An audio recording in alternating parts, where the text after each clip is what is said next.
Welcome back to another video, guys. Today we're featuring the Civic Type R in what's going to be the first of many videos around tuning and power.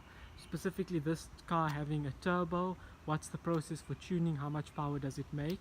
So we're going to be chatting a bit about the numbers, and also we're going to start the tuning process. It's going to be e-tuning, so we'll talk a bit about that and seeing what kind of power we can make safely, reliably. And then I'm also going to chat about the maintenance costs of this car. So what's broken, how much does it actually cost to maintain, in a separate video, and whether I would recommend then, based on the costs, either turbocharging or supercharging your car versus a stock setup. So we'll talk about that in another video, but let's jump onto this car and the power that this car makes.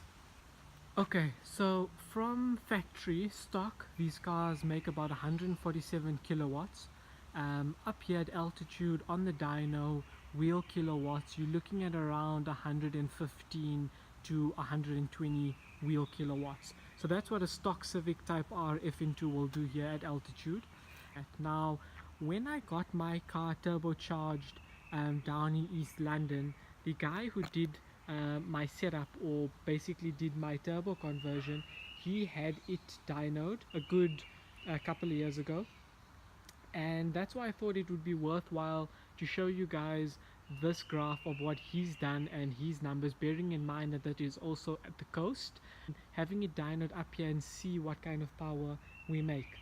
So here's the graph, and you'll see we've made about 262 kilowatts at about 7,800 RPM, and we've made 380 Newton meters of torque. So like I mentioned, those dyno numbers are down at the coast. I'm assuming that is on flywheel, I don't actually know, which is why I'm interested in going through this journey now of actually getting this car dynoed and see what power it makes. So between kind of 2013 to where we are now, I did go on multiple dynos and sort of seen a power comparison, but what I've done now is I've got a baseline to work off, which is at 0.5 bar, which I think is around 7.5 psi, and I'll show you that graph now. And what we're going to be doing is, as I do the tuning, the e-tuning with the Honda Flash Pro, as we kind of raise the pressure up to around 1 bar, we'll then dyno it and see how much difference it makes from 0.5 bar to 1 bar on stock motor, stock internals, running pump fuel at 95, and see kind of what power this car makes. Okay, so this is one of the dyno sheets that I have, kind of from when I dynoed this car. You'll see the power that I made is 337 Newton meters and 243 kilowatts. This is at the wheels. This I know is at the wheels.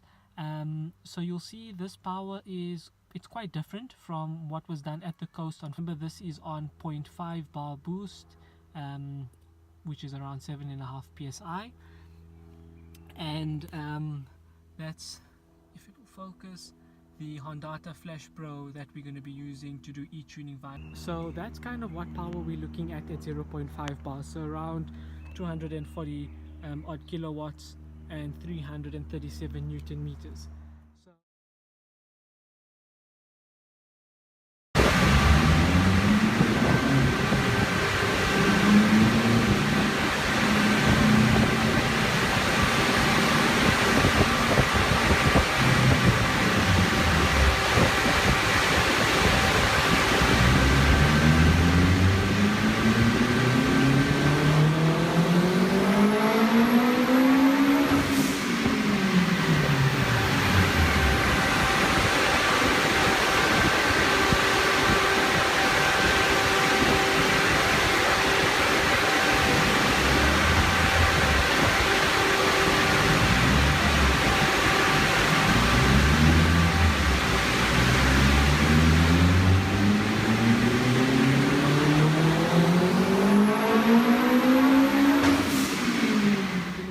As the baseline.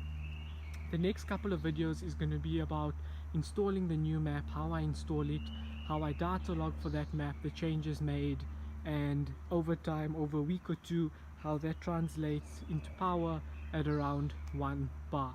So hopefully this will reach the 400 horsepower mark. That's kind of what I'm hoping for on high boost. At around 0.5 bar. I think we are around 300 horsepower, which is what I run daily map, just for, you know, to keep the motor stock, keep it safe.